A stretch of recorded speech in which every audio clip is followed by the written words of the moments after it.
Assalamualaikum warahmatullahi wabarakatuh. Innal hamdalillah, segala puji bagi Allah Subhanahu wa taala, nahmaduhu wa nasta'inuhu wa nastaghfiruh. Hanya kepadanya kita memuji, meminta pertolongan serta bertaubat dari dosa-dosa kita. Wa na'udzu billahi min syururi anfusina, dan hanya kepada Allah pula kita meminta agar dijauhkan dari keburukan-keburukan diri kita. Wa min sayyiati a'malina, serta dosa-dosa yang pernah kita lakukan. May yahdihillahu fala mudhillalah, barang siapa yang telah Allah berikan hidayah maka tidak akan pernah sesat selamanya. Wa may yudlil fala hadiyalah, dan barang siapa yang telah Allah sesatkan maka tidak akan mendapatkan petunjuk selamanya. Asyhadu an la ilaha illallah wahdahu la syarika lahu wa asyhadu anna Muhammadan abduhu wa rasuluh. Saya bersaksi tiada Tuhan yang berhak disembah kecuali Allah, dan Muhammad benar-benar hamba juga utusannya. Qala Allah Ta'ala, Allah mengingatkan kita dalam kitabnya, Ya ayyuhalladzina amanu taqullaha haqqa tuqatih wa la tamutunna illa wa antum muslimun. Hai sekalian orang-orang yang beriman, bertakwalah pada Allah, patuhlah pada Allah sesungguhnya Tuhan sebenar-benar patuh, dan janganlah sekali-kali kalian meninggal dunia kecuali dalam keadaan Islam.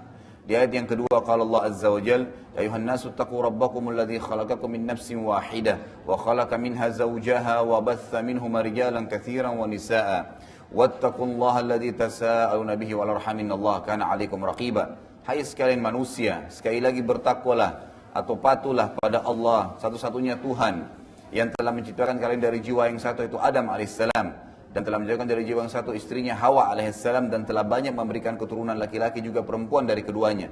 Sekali lagi bertakwalah pada Allah, hanya patuhlah kepada Allah dan jagalah hubungan silaturahim, sesungguhnya Allah senantiasa mengawasi kalian.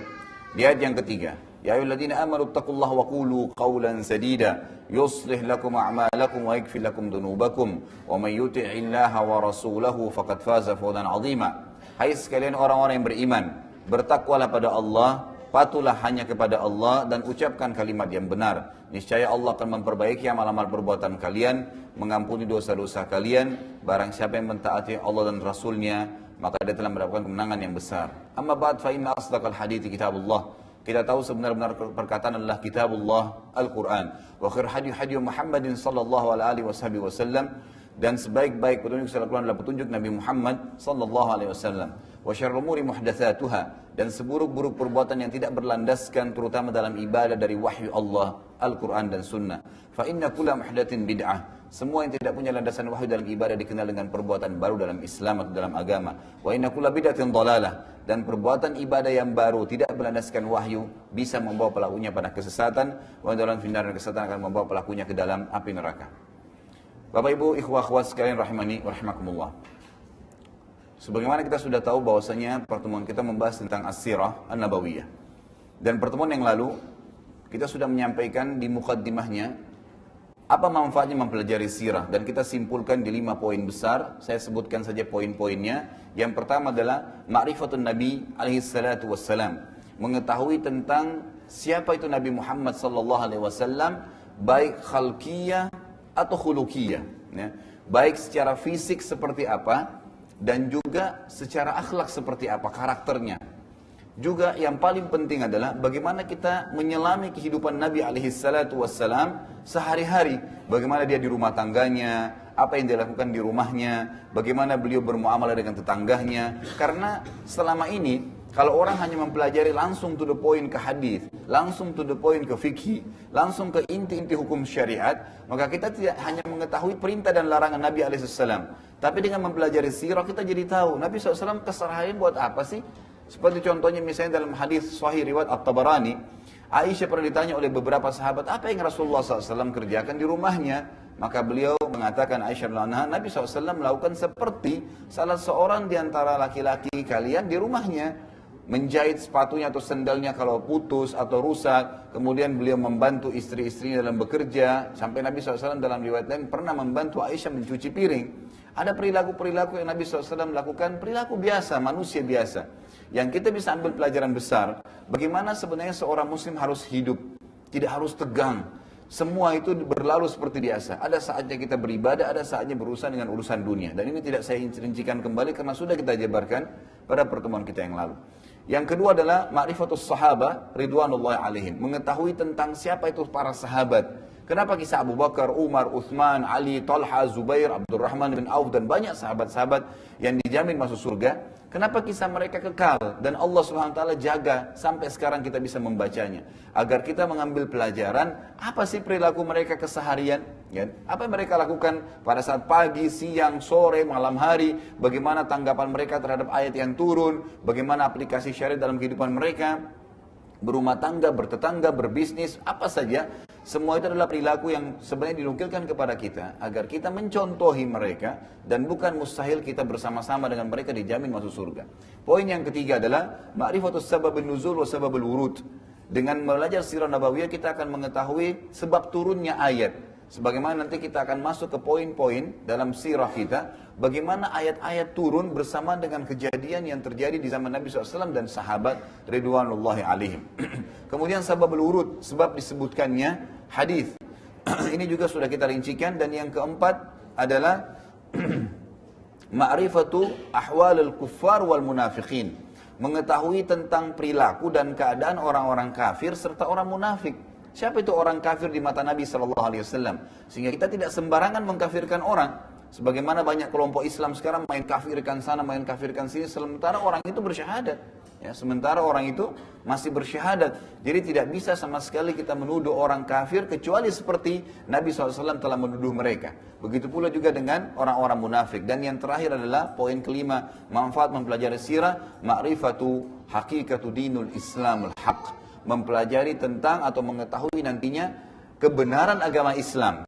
Karena kalau kita pelajari dari awal rentetan sejarah bagaimana Nabi SAW dirumatkan jadi Nabi, bahkan sebelumnya dari beliau lahir, keadaan Jazirah Arab, bagaimana rentetan turunnya ayat-ayat Al-Quran bertahap, sampai turunnya ayat-ayat dari Makkiyah, kemudian pindah ke Madaniyah atau di Madinah, sampai Nabi SAW meninggal dunia. Nanti akan kita lihat dengan mempelajari sirah ini, bagaimana terbentuk pribadi kita dan meyakini dengan keyakinan bahwasanya Islam itu agama yang benar. Dan kita tidak akan ragu untuk menganutnya. Memang ini agama yang turun melalui proses wahyu, Jibril turun menemui Nabi Muhammad SAW, dan banyak sekali sahabat yang beriman kepada Nabi SAW. Baik, hari ini insya Allah kita akan masuk ke masalah lebih mendalam. Sebenarnya, Bapak Ibu sekalian, kita sebenarnya bisa membahas langsung dari lahirnya Nabi SAW. Tapi saya sudah menyusun sebuah tema yang saya tidak ingin membahas dulu langsung dari lahirnya Nabi SAW, karena itu umum dibahas oleh banyak ustadz kita. Tapi saya ingin coba tarik kita jauh ke belakang dulu. Salah satu kakek Nabi SAW adalah Nabi Ibrahim dan Nabi Ismail alaihissalam. Maka kita akan mulai dari kisah mereka, sehingga kita tahu nih bagaimana keadaan atau siapa ya jalur keturunan Nabi SAW dan bagaimana keadaan orang-orang Arab sebelum Nabi SAW diutus. Maka akan ada poin-poin penting yang dibahas adalah kisahnya air Zam-Zam, substansial judulnya, dan pembangunan Ka'bah. Dan pembangunan Ka'bah serta di dalamnya tentu ada berurusan dengan perintah tentang haji kan gitu. Dan itu insya Allah akan kita jabarkan nanti. Ini poinnya. Kalau saya lihat mungkin ini yang kita selesaikan pada hari ini. Tidak tahu kalau Allah kasih taufik bisa menyelesaikan lanjutan poin setelahnya, yaitu bagaimana masuknya agama Samawiyah, Yahudi dan Nasrani di Jazirah Arab. Jadi nanti kalau ada yang bertanya, kok bisa ada orang Arab Yahudi ya? Kok bisa menganut agama Yahudi maksud saya? Bagaimana bisa ada orang Arab yang Nasrani? Ada kisahnya tersendiri. Bagaimana agama ya properties ini atau agama Samawi ini bisa masuk ke Jazirah Arab sebelum Nabi SAW diutus. Sebelum Nabi SAW diutus. Ini sangat penting untuk diketahui karena rentetannya banyak sekali dengan ayat dan hadis Nabi SAW. Dan akan ada kisah tentang ya penghancuran ya, Abraha dengan pasukan gajahnya. Kemudian akan ada kisah juga bagaimana masuknya ya negeri Yaman di bawah kekuasaan Faris. Ini semua poin-poin penting yang akan dibahas yang menjadi mukaddimah dalam sirah kita sebelum nanti kita masuk ke poin selanjutnya ya tentang masalah bagaimana ya kelahiran Nabi alaihi salatu wassalam. Baik, kita mulai ya.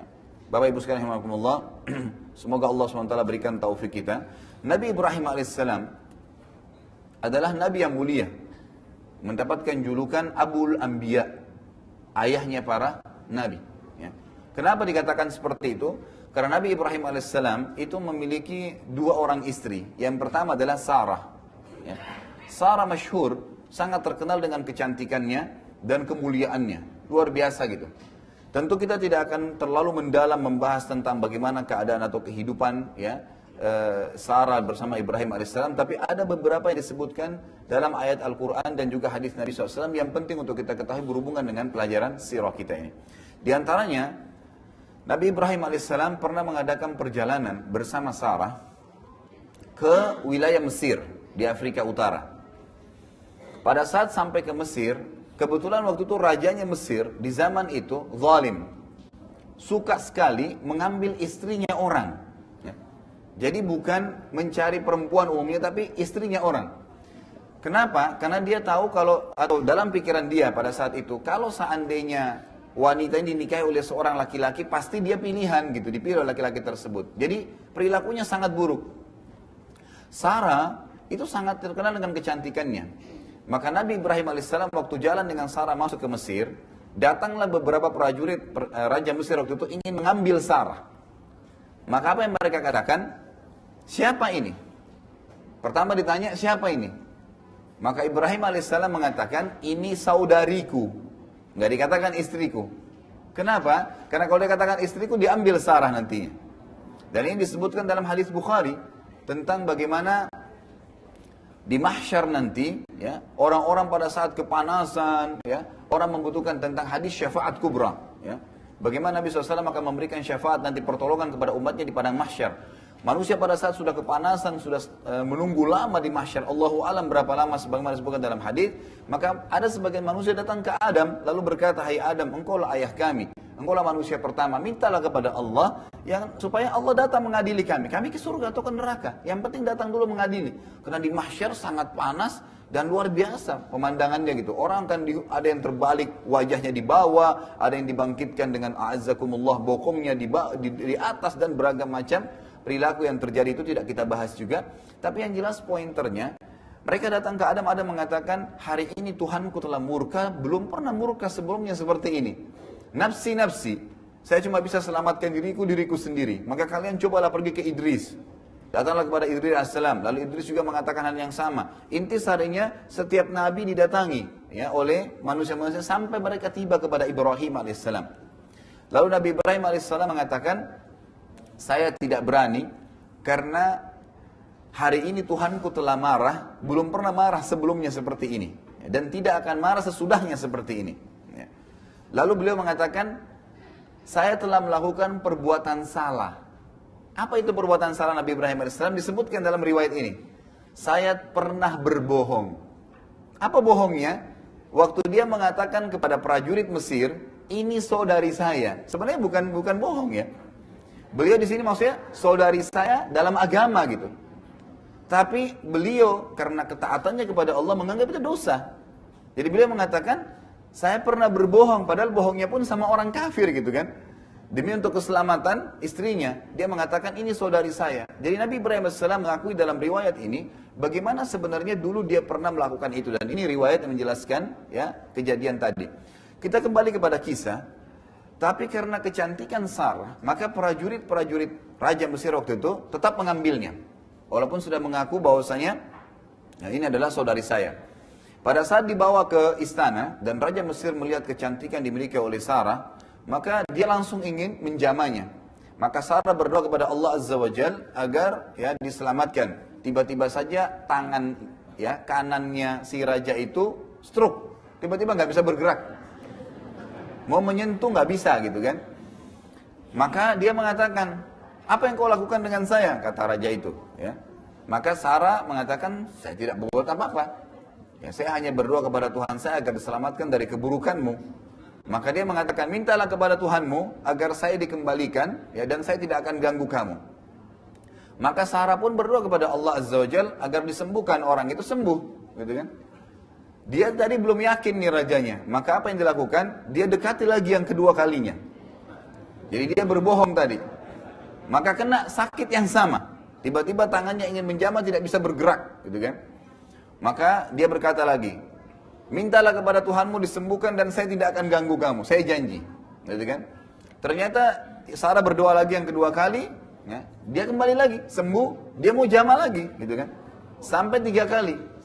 Yang ketiga kalinya, pada saat dia ingin sentuh, akhirnya kembali lagi seperti itu dan dia berkata, saya berjanji dan sudah pasti saya tidak akan ganggu kamu, disaksikan oleh semua apa yang orang-orang yang ada di istana saya ini, saya akan bebaskan kamu. Lalu dikeluarkan seorang budak wanita oleh si raja ini, itulah Hajar. Dikeluarkan oleh raja, ini saya hadiahkan untukmu gitu. Maka Sarah pun berdoa kepada Allah dan disembuhkan tangannya. Ya. Raja itu lalu dia berkata, dalam riwayat yang masyhur, raja itu berkata, keluarkan wanita ini dari istana saya karena yang kalian bawa adalah jin. Gitu. Ya. Karena dia tidak yakin kepada Allah Subhanahu Wa Taala. Jadi dia ucapkan kalimat tersebut. Maka pulanglah Sarah membawa Hajar. Ya. Ini kisah awalnya, gitu kan? Jadi Hajar itu memang seorang budak yang dihadiahkan oleh Raja Mesir yang tadinya ingin berbuat jahat dengan Sarah. Pulanglah mereka, ya, balik. Ada beberapa riwayat, ada yang mengatakan Nabi Ibrahim AS tinggal di Palestina, ada riwayat yang mengatakan Nabi Ibrahim tinggal di Babilonia. Ya. Tapi kalau kita gabungkan kedua riwayat ini, Nabi Ibrahim AS memang lahir di kota Babilonia, ya, di Irak. Dan perlu Anda tahu, Irak itu bukan wilayah asli orang Arab, ya. Nanti akan kita pelajari di pelajaran kita di masalah Nabi Ibrahim AS. Jadi Arab itu ada dua. Ada Arab musta'ribah, ada Arab asli. Ada orang Arab yang asli dan itu dari Yaman asalnya mereka. Dan ada orang Arab yang terarabkan. Ini diistilahkan bagi siapapun yang menikah dengan orang Arab atau menggunakan bahasa Arab di lisannya. Makanya kita lihat seperti negara-negara di Afrika, Mesir, Tunis, Jazair, Maroko, itu semua bukan orang Arab. Ya. Itu mereka bukan orang Arab. Orang Mesir itu aslinya orang Kipti, ya, suku Kipti. Tapi karena mereka pakai bahasa Arab di negaranya dikatakan negara Arab, orang Arab gitu kan, kena bahasa. Sama dengan Tunis, Jazair, Maroko, 3 negara besar di Afrika Utara ini adalah suku barbar yang terkenal. Ya, setelah mereka masuk Islam, mereka menikah dengan orang-orang Arab, bahasanya sudah pakai bahasa Arab, maka dikatakan orang-orang Arab. Kita temukan juga Sudan, itu asli Afrika, gitu kan? Tapi jadi negara Arab. Dan seterusnya. Sama kalau kita lihat ke arah barat, itu arah timur dan arah baratnya, sama juga di Irak. Ya. Irak juga begitu, bukan negara Arab. Ya. Tapi karena mereka menggunakan bahasa Arab dan berbaur, akhirnya dikatakan negara Arab. Jadi Nabi Ibrahim AS bukan asli orang Arab. Ya. Bukan asli orang Arab. Nanti akan kita lebih jauh mempelajari masalah itu bi'idznillah ta'ala. Jadi Nabi Ibrahim AS akhirnya, Sarah akhirnya pulang ketemu Nabi Ibrahim AS dan mereka semua kembali, ya, ke wilayah Babilonia. Ya. Ini wilayah tempat lahir Nabi Ibrahim AS. Lalu mereka pindah ke Palestina setelahnya. Mereka pindah ke Palestina. Ringkas cerita adalah, karena ini cukup panjang kisahnya, ya, dan ini ada bahasan khusus tentang Nabi Ibrahim AS dengan Sarah. Intinya adalah Nabi Ibrahim AS akhirnya, ya, setelah berapa tahun menikah dengan Sarah, dan Sarah tidak memiliki anak. Ya, sebagian riwayat mengatakan karena beliau mandul, ya, beliau mandul. Sampai umurnya, ada beberapa riwayat yang khilaf, tapi ada pendapat yang kuat mengatakan umur Sarah itu mencapai 60 tahun. Tidak punya anak, gitu kan. Waktu itu ada beberapa riwayat juga yang menyebutkan Hajar dengan Sarah ini selisih umurnya cukup jauh. Karena Hajar itu adalah seorang budak yang masih muda sekali pada saat dihadiahkan, gitu kan. Tapi tidak disebutkan umurnya. Maka selisih umurnya cukup jauh. Sarah karena merasa khawatir dan merasa kesian dengan Ibrahim alaihissalam tidak punya anak, maka dia hadiahkan Hajar untuk dinikahi. Nabi Ibrahim alaihissalam pun menikahi Hajar dan akhirnya dengan setahun menikah itu punya anak. Anaknya adalah Ismail. Jadi dari Hajar itu anaknya adalah Ismail. Setelah punya anak, fitrah, ya, Sarah itu merasa muncul, kenapa kok dia tidak bisa memberikan anak sementara Hajar bisa, gitu kan? Lalu berdoa kepada Allah Azza wa Jalla agar juga dikaruniai anak dalam kondisi umur beliau 60 tahun. Apa yang terjadi? Setelah 2 tahun proses tadi, umur Ismail alaihissalam, maka malaikat datang kepada Nabi Ibrahim alaihissalam itu memberitahukan berita gembira. Asalnya mereka akan datang untuk menghancurkan kaum Lut, Nabi Lut, ya, yang kaumnya terkenal melakukan homoseksual. Itu keponakan Nabi Ibrahim alaihissalam. Jadi dia keponakan Nabi Ibrahim dan orang yang paling pertama beriman dengan risalah Nabi Ibrahim adalah Nabi Lut. Setelah diutus beriman, Allah utus menjadi nabi, maka diutus dia ke kaumnya. Sebagaimana sabda Nabi SAW dalam hadis sahih muttafaqun alaih, semua nabi diutus untuk kaumnya masing-masing. Jadi sebelum Nabi SAW, itu para nabi berdakwah di masyarakatnya masing-masing. Seperti misalnya Nabi Ibrahim di daerah Palestina, Babilonia, dan wilayah Mekah nantinya. Ada 3 lokasi dakwanya gitu kan. Sementara Nabi Lut, keponakan beliau itu ada di wilayah Yordania. Ya. Kalau sekarang tepatnya batas Yordania dengan Israel ya. Itu ada Laut Mati, di situ wilayahnya dakwanya Nabi Lut. Dan tidak ada kewajiban untuk berdakwah di tempat lain. Jadi khusus di wilayah situ saja. Tapi Nabi Muhammad SAW waktu diutus itu untuk seluruh manusia, gitu kan? Jadi bedanya di situ. Tapi nabi-nabi sebelumnya tidak. Sama halnya Nabi Isa alaihissalam, ya. Nabi Isa alaihissalam dikhusus untuk wilayah sendiri. Jadi keliru kalau ada orang-orang Nasrani mendakwakan agama Nasara sampai ke Indonesia. Itu keliru. Kenapa? Karena Nabi Isa itu hanya khusus untuk Bani Israel, gitu loh. Jadi dia bukan untuk kemana-mana didakwai gitu. Kalau Nabi SAW tidak. Wa ma arsalnaka illa rahmatan lil alamin, gitu kan. Kami gak utus kamu kecuali untuk seluruh alam semesta. Gitu kan? Jadi jelas sekali. Dalam sebuah hadis sahih kata Nabi SAW, innama bu'ithu ilal ahmari wal aswad. Saya diutus untuk golongan merah dan golongan hitam. Artinya jin dan manusia. Gitu kan? Jadi tidak terkecuali. Baik. Akhirnya malaikat datang untuk menghancurkan kaum Lut yang waktu itu homoseksual dan sudah dakwah tidak mau terima. Tapi sebelum ke tempat kaum Lut, Nabi Lut alaihissalam, mereka mampir dulu di rumahnya Nabi Ibrahim alaihissalam. Malaikat ini yang diutus oleh Allah Subhanahu wa taala. Dengan tujuan apa? Ingin menyampaikan berita gembira kepada Sarah bahwasanya Sarah akan hamil dan melahirkan anak. Karena Sarah tadi berdoa kepada Allah SWT. Ini menandakan tidak ada yang mustahil bagi Allah Subhanahu wa ta'ala. Bagaimana dalam kondisi umur sudah tua pun, mandul gak bisa punya anak, bisa hamil dengan kekuasaan Allah Subhanahu wa ta'ala. Kita dengarkan kisahnya. Waktu malaikat datang ke rumah Ibrahim alaihissalam, seperti apa sih kejadiannya? Allah sebutkan dalam surah Az-Zariyat. Urutan 51 ayat 24 sampai ayat 30. Ya. Az-Zariyat 54 urutan surahnya ayat 24 sampai ayat 30 yang bunyinya a'udzubillahi minasyaitonir rajim. Hal ataka haditsu dhaifi Ibrahim al-mukramin id dakhalu alayhi faqalu salaman qala salamun qaumun munkarun faragha ila ahlihi fajaa bi'ajlin samin faqarrabahu ilayhim qala ala ta'kulun fa'awjasa minhum khifatan qalu la takhaf wa basyaruhu bigulamin alim. فأقبلت امرأته في صرة فصقت وجهها وقالت عجوز عقيم قالوا كذلك قال ربك إنه هو الحكيم العليم. Sudah sampaikah kepadamu hai Muhammad cerita tentang tamunya Ibrahim, 2 malaikat yang datang untuk menghancurkan kaum Lut. Kisahnya bagaimana? Yaitu malaikat-malaikat yang dimuliakan kata Allah di ayat 24-nya. Ayat 25-nya, ingatlah ketika mereka datang ke tempatnya Ibrahim dan mengucapkan salamun atau keselamatan bagi Ibrahim. Ibrahim pun menjawab salam juga, ya, artinya keselamatan untuk kalian. Ya. Sesungguhnya kalian orang-orang yang tidak dikenal, kata Nabi Ibrahim AS kepada 2 malaikat tadi. Siapa kalian ini tidak dikenal gitu? Maka dia pun Ibrahim AS ini terkenal dengan karamnya, ya, sangat ringan tangan, sangat suka dengan tamu gitu. Maka pada saat malaikat ini datang, tidak dikenal, lalu dipersilahkan masuk, ya, tidak ditanya siapa kalian. Yang pertama Nabi Ibrahim AS melakukan adalah, dia dengan secara diam-diam menemui keluarganya di belakang, ya, di dapurnya istilahnya ya. Kemudian dia menyembelih seekor anak sapi yang gemuk, ya, langsung dimasak dan dihidangkan gitu kepada tamunya. Jadi tanpa menanyakan, ya, siapa kalian gitu. Dan ini sebuah perilaku yang diberikan atau kata ulama tafsir menandakan contoh yang sangat baik dari Nabi Ibrahim alaihissalam. Ya, kalau sudah ada yang datang ke rumah, nggak usah dimulai dengan su'lan dulu, kan gitu. Siapa orang ini dan segalanya, berikan sesuatu, mungkin minuman, mungkin makanan yang bisa ditolong, lalu tanya, ada apa kira-kira kebutuhannya gitu kan. Nabi Ibrahim alaihissalam melakukan itu dalam ayat ini. Jadi kemudian dia ke keluarganya menyiapkan seekor sapi kecil, gemuk yang kecil, yaitu biasanya sapi pilihan gitu kan. Kemudian dimasak dan dihidangkan langsung. Lalu tak kala dihidangkan kepada mereka, kepada 2 malaikat tadi, Ibrahim lalu berkata, silahkan dimakan gitu ya.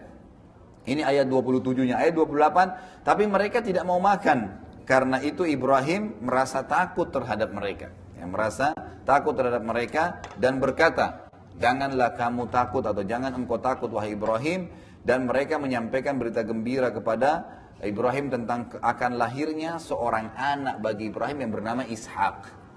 Ya, yang bernama Ishak. Inilah dari Sarah, gitu kan. Jadi nanti di sini kisahnya, rentetannya sudah mulai masuk lebih dalam. Bagaimana Sarah akhirnya punya anak setelah berdoa kepada Allah Azza wa Jalla dan umurnya sudah sangat tua dan dia akim. Memang dia orang yang mandul, gitu kan. Lalu dikatakan kemudian istrinya, ya, Sarah tadi, istrinya Ibrahim AS, datang memekik lalu menepuk mukanya sendiri seraya berkata, artinya dia kaget gitu, kok ada berita gembira dari malaikat nih, dia akan hamil dan punya anak gitu. Dia mengatakan, sungguhnya aku seorang wanita yang tua dan mandul. Lalu para malaikat menjawab, demikianlah Tuhan kalian memfirmankan, ya, sesungguhnya dialah yang maha bijaksana lagi maha mengetahui. Artinya Allah Subhanahu wa taala mampu membuat apapun, bahkan Allah mampu membuat semua wanita hamil tanpa laki-laki kalau Allah mau. Nah, gitu. Bisa melahirkan punya anak, bisa punya keturunan, tidak harus berhubungan biologis antara suami istri. Tapi itu kekuasaan Allah Azza wa Jalla.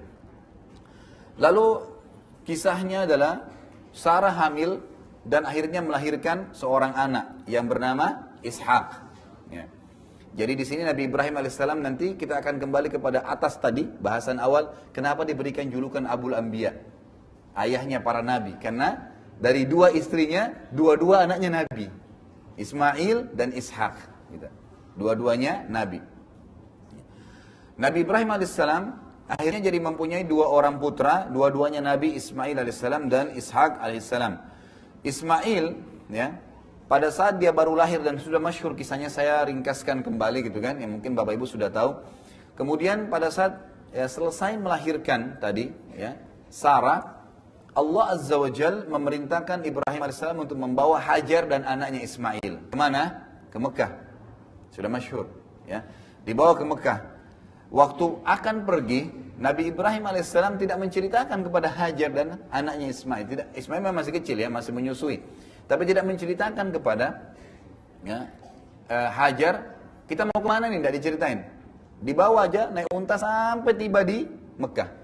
Mekah waktu itu padang pasir, nggak ada pohon, nggak ada orang, lembah gitu. Jadi kalau Anda lihat, ya, gambar aslinya Ka'bah itu ada pegunungan sekelilingnya dan itu lembah. Makanya hikmahnya di sana tidak pernah hujan. Satu kali hujan banjir pasti. Karena memang lembah. Ya itu lembah. Jadi kalau turun hujan dari gunung itu pasti ngumpuk semua di Ka'bah itu. Seperti kejadian beberapa tahun yang lalu, ya. Mungkin masih ada fotonya itu sampai di pintu Ka'bah banjirnya gitu kan. Itu mungkin tahun 60-an yang terjadi di Mekah dulu.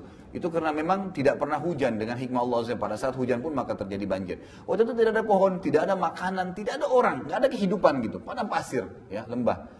Tetapi sebagian ulama mengatakan memang asalnya, ya, Ka'bah itu asasnya sudah ada. Asasnya sudah ada. Dan pernah Ka'bah itu dibangun oleh Adam alaihissalam dengan Syith, anaknya. Atau anak Nabi Adam namanya bernama Syith, ya. Mungkin yang Bapak Ibu kenal Qabil dan Habil kan gitu. Tapi ada lagi yang satu namanya Syith, dan Nabi Adam alaihissalam punya banyak anak. Syith ini anak yang sangat saleh, tapi dia tidak diangkat menjadi nabi. Khilaf di antara ulama, tapi dikatakan tidak diangkat menjadi nabi karena sudah disepakati 10 abad, ya. Dari zaman Nabi Adam alaihissalam itu tidak ada syirik. Tidak dibutuhkan nabi. Gitu kan? Nanti setelah adanya kesyirikan barulah Allah Subhanahu wa taala mengutus Idris alaihissalam, gitu kan? Jadi konseptualnya di sini jelas. Lalu Ismail alaihissalam dibawalah Hajar dengan ibunya Hajar oleh Ibrahim alaihissalam ditaruh. Pada saat tiba di lembah itu lalu diletakkan langsung, ditaruh aja. Silakan turun di sini. Hajar bingung. Berkata dalam riwayat saya, hai Ibrahim, ya, apakah anda meletakkan kami di lembah ini? Tidak ada kehidupan, tidak ada orang. Kemudian Nabi Ibrahim waktu turunnya itu langsung mau jalan gitu. Loh, ini nggak ada keterangan, nggak ada kejelasan. Apa ini? Kita mau buat apa di sini gitu? Ya. Lalu Nabi Ibrahim AS karena merasa sedih sebenarnya. Ini kan perintah. Perintah Allah cuma datang wahyunya apa? Antar istrimu dan anakmu Hajar dan Ismail ke Mekah. Bas, di lembah itu saja. Selesai. Apa untuk apa di sana nggak jelas. Ditaruh aja di sini. Pokoknya perintah Allah begitu. Nanti datang perintah setelahnya. Maka Nabi Ibrahim AS pun lakukan saja, patuh. Ya. Taruh istri dan anaknya, tidak dijelasin. Karena dia merasa sedih, dia nggak lihat kepada Hajar, terus membelakangi. Hajar mengikuti di belakang. Hai Ibrahim, apakah engkau membiarkan kami di lembah ini? Gitu kan, tidak ada kehidupan, tidak ada orang. Nabi Ibrahim tidak jawab sampai 3 kali bertanya. Akhirnya Hajar berkata, dan ini riwayat sahih menjelaskan bagaimana keimanan ya Hajar alaihissalam. Dia mengatakan, Allahu amaraka bihada. Baik, kalau kau tidak bisa jawab Ibrahim, saya ingin tanya. Karena ini kan sudah tahu, Hajar tahu ini ada Nabi Allah. Apakah Allah yang menyuruh engkau melakukan ini? Maka Nabi Ibrahim AS menganggukkan kepalanya sambil menangis gitu, sedih ya Nabi Ibrahim AS waktu itu. Maka Hajar menjawab pertanyaan membesarkan jiwanya dan suaminya juga. Dia mengatakan, idzan la yudayyi'ana. Kalau begitu Allah tidak akan membiarkan kami. Kata-kata lan dalam bahasa Arab itu ada, bahasa Arab kan ada 3 ya. Ada la yang berarti tidak, ada lam dengan mim tidak pernah, dan ada lam dengan nun lan tidak pernah. Di sini dikatakan idzan la yudayyi'na, la yudayyi'na, tidak akan pernah Allah menghilangkan kami, dengan keyakinan luar biasa. Maka Nabi Ibrahim pun alaihissalam mengikuti wahyu langsung pulang gitu.